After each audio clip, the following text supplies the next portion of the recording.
2015 Honda Cbr600Rr. There are many reasons why the 600cc Super Sport class is considered the sweet spot for so many road and track riders. The size makes them arguably the best handling of the true sport bikes, with more usable accessible power than the leader bikes above them. Not only that, but middleweight sport bikes often come in significantly cheaper than their more powerful siblings.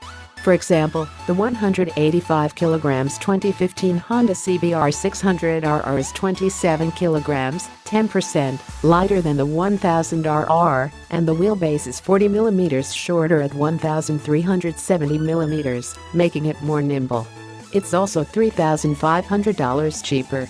And yet, the 600Rr is not necessarily the right bike for smaller riders because, curiously, the seat height is actually higher. 840 mm versus 818. This is something I found surprising when I first threw my leg over the tricolor scalpel before me, and even more surprised when that high seat height still left me in an extremely compact riding position. To say those pegs are set high is an understatement. Got ground clearance? You bet. Got a nice deep tuck? Absolutely. Grippy pegs? Good tank shape for wedging your outside knee into? Most definitely.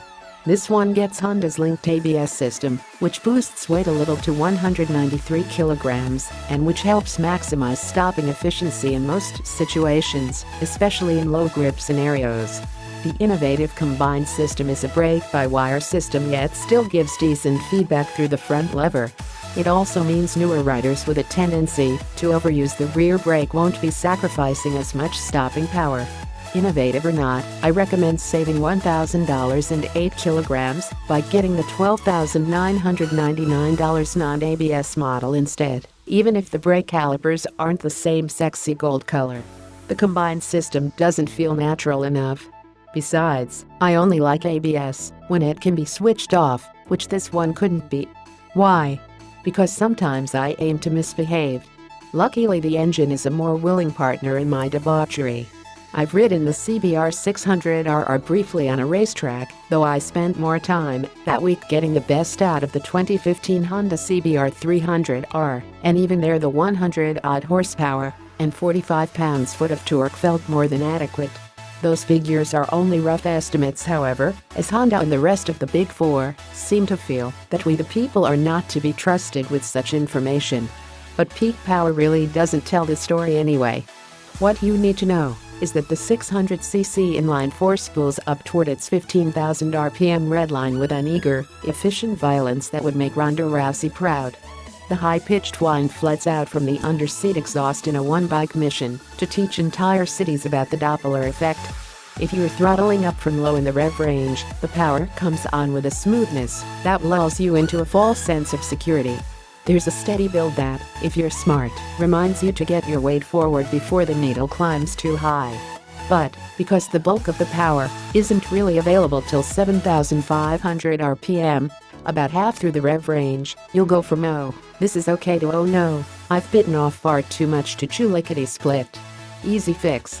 Keep the CBR in a lower gear and keep that engine spooled up over 7,500. That way you'll always be in angry mode, where this bike is happiest. The 6 close ratio gears are a joy to smash through with the toe of your left boot, but a deft hand is required to maximize the cleanliness of the power delivery. A fumbled shift seems magnified aboard the 600Rr. It's an intriguing paradox. This engine is at once knife-edged in terms of engine performance and gearing, yet smooth and linear in terms of power delivery and acceleration. It makes it equal parts challenging and rewarding to ride. This is one of the things that makes smaller capacity bikes too enjoyable for so many people. They offer a unique challenge that takes time and concentration to get the best out of, without quite as much risk. Every Honda I've ridden has been endowed with a compliant chassis that turns in sharply and responds eagerly to steering from all 3 major contact points: arms, bum, and feet, and it wasn't any different here, except for one little quirk. This particular bike seemed to get upset by large depressions. Bumps were no problems, but a step down, or a dip in the road, caused the 41mm upside forks to become hypersensitive, and it took a long time to recover from. Because I didn't experience it on the bike I rode on track earlier in the year, I tend to blame this on a previous journalist mucking about with the settings more than an inherent flaw in the suspension. More time with the bike might have allowed me to dial it in, but if I'm honest, I try not to mess about with the rev-in, preload and compression adjustments available at both ends here, without the help of a better educated professional to help me. If you do buy a sport bike, any sport bike, I recommend spending some time and energy with such a person to help set your bike up right for you.